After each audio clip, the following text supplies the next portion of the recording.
Hey guys, welcome back to my channel. Today I'm going to be sharing with you guys my July favorites. I know I'm super late. Sorry. I've been like back and forth like from my mom's house and just lots of stuff going on outside of my little beauty world. If you want to see what my July favorites are, then just keep watching. So first, I want to talk about two foundations. These two foundations, if you guys either follow me on Facebook or on here, I think I talked about it on here before. I talked about both of these foundations and how I didn't like them, and now they're in my favorite pile. The first one that I want to talk about is the Dior Forever foundation. I almost took this little guy back because first off, it was like 50 bucks. Second off, I felt like I knew that it wasn't full coverage. I knew it was like medium, but when I first put it on, I felt like I could still see my blemishes. I didn't like it. It did transfer, and you know, I'm so used to like the waterproof makeup, but this summer it's just been so humid here in North Carolina that this has been my saving grace. So I literally just put on a little bit of color corrector. I noticed that I have to put on a little bit more color corrector when using this, just because I really have to cancel out my blemishes because this is not as full coverage as I'm used to, like with my Urban Decay All Nighter. So I am the shade 50. I haven't experienced any type like of this product oxidizing or anything like that. I actually really like it, and I probably will repurchase it. The next one is the Hourglass Stick Foundation. I'm the shade Almond. I tried this product out when it first released, I think it was last year, and I noticed like my skin looked really oily, and then I noticed that I was like breaking out, and I felt like it was because of the foundation. But I was actually trying two different products around that time. I wanted to go ahead and try this again after watching Jackie Ina's video a while back. I watched her video and she was using it, and I saw how beautifully it applied to her skin. So I was like, okay, I'm gonna go back out and repurchase it, and I did, and this is how much I love it. You get 0.25 ounces. So, but you know, and that might not be a lot. I guess that's not really a lot for a foundation, especially when you consider the price tag on this thing. I think it was like 45, or it could have been 48. I don't know. If you like more of a cream concealer, I feel like you'll definitely like this. This is a little bit more coverage than the Dior. I also noticed that at first I didn't like blending this out with a beauty blender, but I do now. I noticed that I get a better coverage when I'm using a beauty blender versus doing like a, you know, this motion with a brush.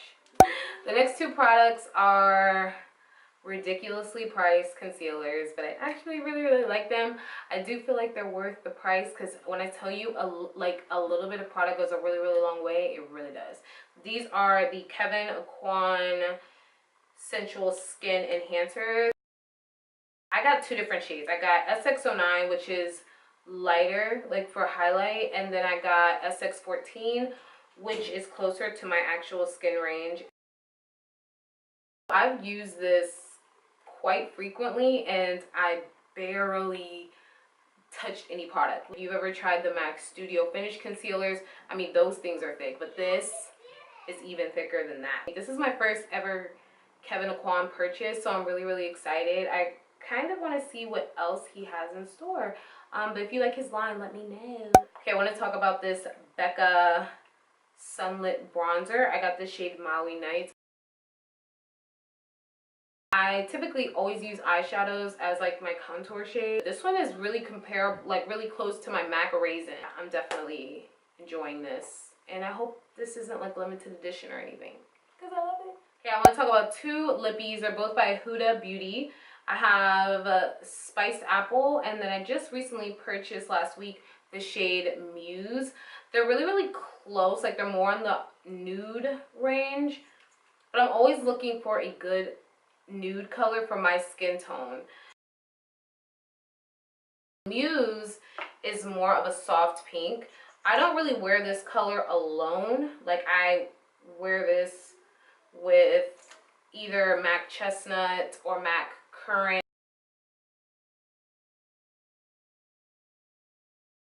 But they're very, very comfortable, long wearing, and I can appreciate that.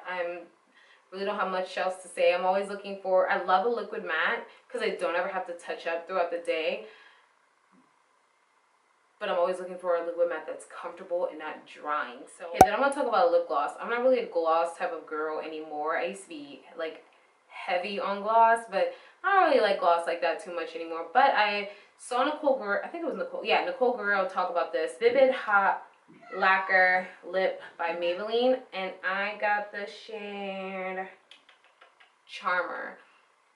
So first off, they're really, really thick, and then the color that you see like on the packaging, so you can see it like right here. I should have got one shade darker because I feel like I cannot wear this lip color alone, so I need to always kind of go over it or outline it with a darker color just so it doesn't look too crazy. And then last but not least, I want to talk about the Sephora Pro palette. Sephora came out with 3 different ones. I got the editorial one because I feel like the cool tones, I'm not really a cool tones type of girl, like I don't really wear a lot of cool tone.